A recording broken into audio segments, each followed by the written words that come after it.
everyone. Thank you for tuning in to the Miss Victoria's Health and Wellness Forum. Today, I am taking out the time to talk about herbs that act as natural antibiotics in the body. Now, this topic is a continuance of our last segment, antimicrobial resistance, where we briefly spoke about how infectious germs become immune to medications. But today, I'm going to be talking about what herbs have similar properties to the antibiotics and what side effects it may have and how to use them and contraindications to look out for, okay?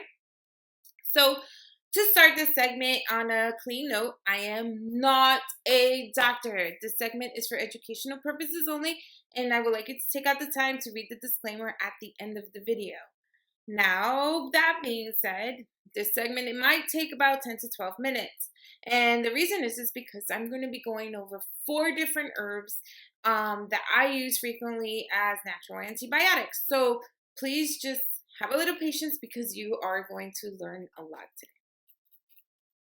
The first herb that I'm going to be talking about is garlic. Now, everybody at one point has eaten garlic. They either had a positive or a negative experience with it. But what I found from it is that the biggest complaint is the way you smell after you consume it.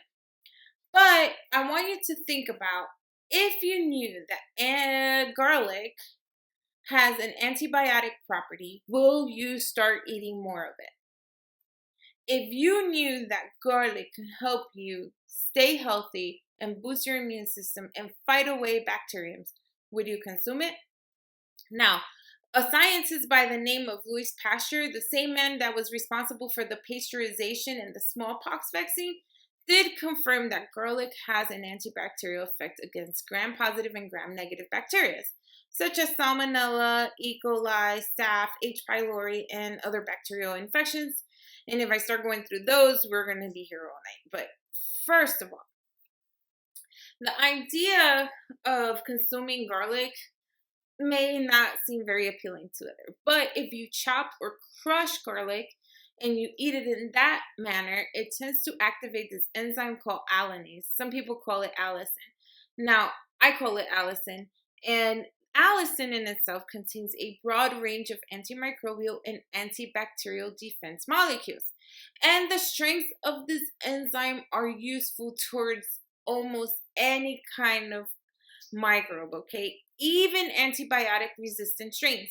So if you remember, in the last segment, we talked about antimicrobial resistant strains and how hard they were to combat with medicine. Well, studies have shown that garlic has the ability to diminish and abolish these antimicrobial resistant strains. So it may be something for you to seriously think about.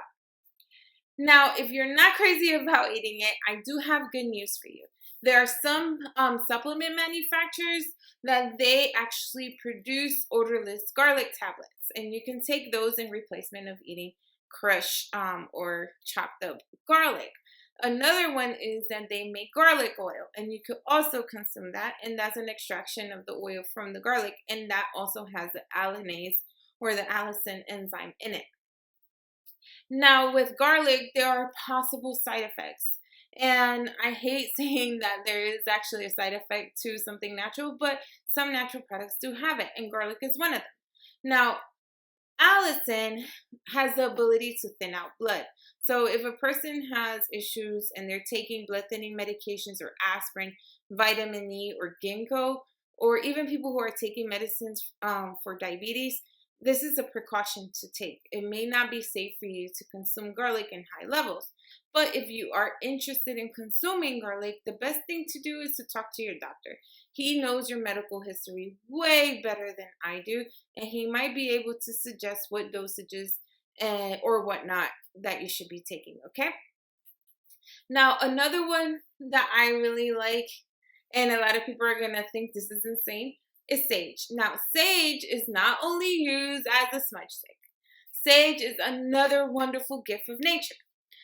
Sage in itself has a natural source of flavonoids and polyphenic compounds, which means that the plant maintains potent antibacterial and antioxidant characteristics.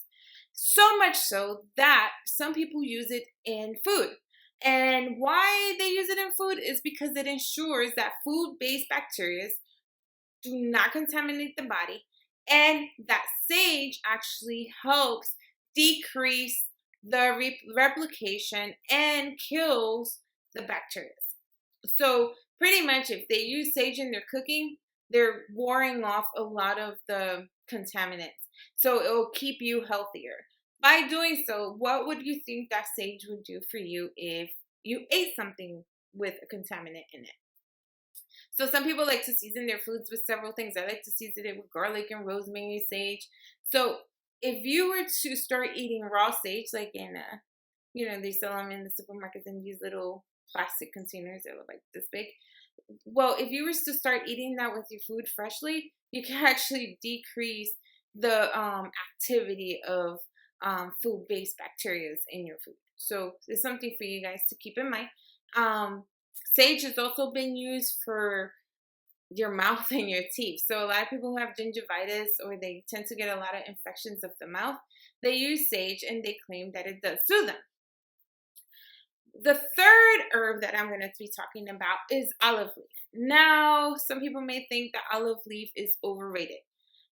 Olive leaf may be, one of the herbs that people are over, but I do know that olive leaf is an herb that has a remarkable effect on the immune system. And even though some people want to be dismissive, Mediterraneans do not think that is something to play with. They actually been using olive leaf in traditional medicine for many years. Now, there were several studies that were published, and one of them that caught my eye was a study that was published in the Bethlehem Science in 2018, and it claimed that olive leaf extract had a remarkable ability to increase immune response, and that it was loaded with antioxidants, and that it was able to decrease inflammatory biomarkers. Not only that, right? It also mentioned that olive leaf had a cardioprotective agent within it. And that means that olive leaf was able to protect the heart from damages as well as help restore damaged tissue. So it's a lot of information that I was looking over, but those couple of things were the ones that caught my eye the most.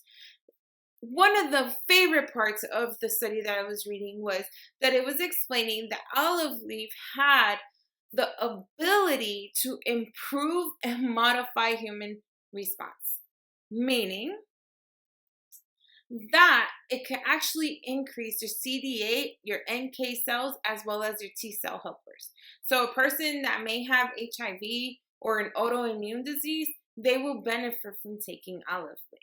Now, in short, I want to make this clear. I don't like taking herbs for more than 6 weeks. And I think we spoke about it in my last segment when we were talking about herbs that we use to declare war on colds and flus.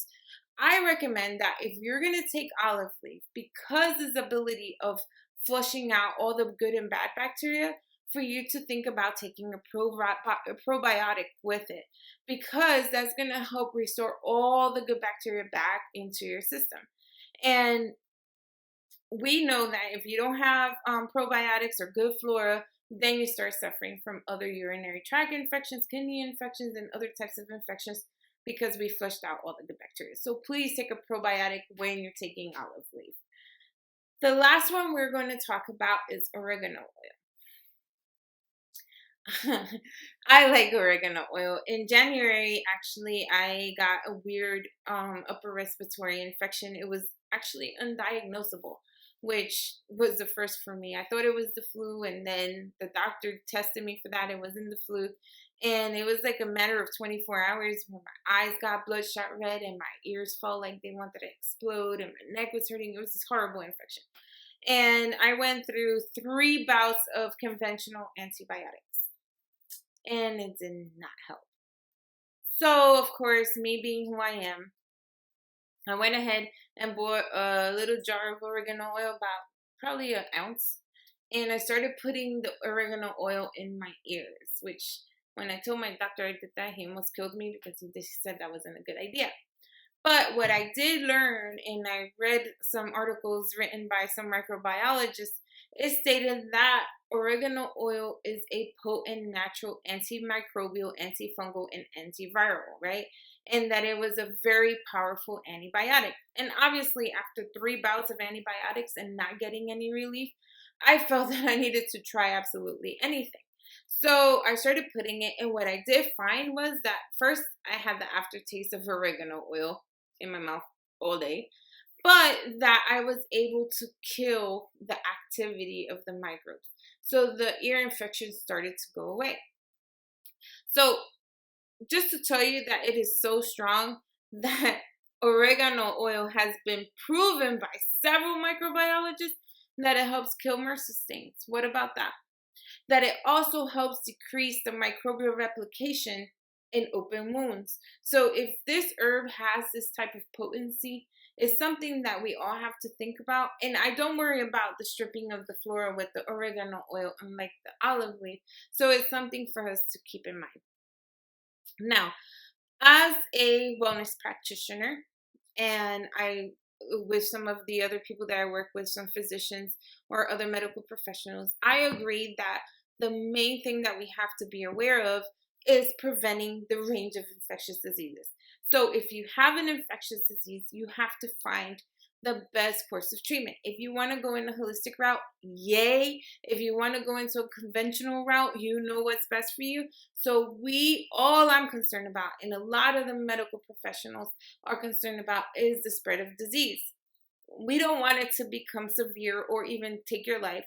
We want you to feel better, restore yourself, make yourself feel like invincible. So please, I want you to say, if you choose, I want to say, and I want you to know that if you choose to use a natural source for antibiotic properties, that you monitor it, right? Because not everybody's body is the same. If you feel like your situation is worsening, please contact your medical professional. There is no shame in that. I believe that, of course, my first choice is herbal medicine. And I believe that doctors were put on the planet for a reason, and I support everything they do because without them, some diseases wouldn't be able to be eradicated. So there are ways and times that you do need to see a medical professional. So if for any reason you take any of these herbs or any other herbs that have antibiotic properties, please keep in mind that if the situation worsens, please go to your doctor. Or go to the emergency room. Make sure that you're getting taken care of, because that is the point of this, is to create wellness within yourself. Now, these are my archives, and these are my go-to herbal antibiotics. These are things I keep in my cabinet along with the other herbs we mentioned, and we declare war against colds and flus. So this is something that you can keep in hand for yourself. Now, I want to tell you that I'm going to be talking about several different subjects in the next couple of weeks. One of them is urinary tract infections. The other one is HPV. And there's one that is going to be a little bit painful and a little bit sad to talk about, and it's called domestic violence. And it's to create awareness about domestic violence. So I want you guys to keep in tune. So in between some of these, because I don't want it to be really sad, I'm going to go and give you some points that you have to look at, or some symptoms or some signs of domestic violence, because it's becoming a growing issue here in the United States and in many other countries. This is all for this video. Please don't forget to subscribe. I want you to keep on hearing more about diseases and ways that you may understand it, and about some holistic remedies that I know that work. Like these herbs that I mentioned to you, all of them have scientific data proving the attributes that we spoke about. If you guys want to reference this post is going to be also published on my Miracle Skin Relief website. And there you're going to be able to get all the resources that I use for this forum. Now, thank you for watching this video. Please, again, don't forget to subscribe. And I'm going to be giving away something to the first person that comments and that subscribes to my video. So, this is Victoria, and thank you for watching Miss Victoria's Health and Wellness Forum.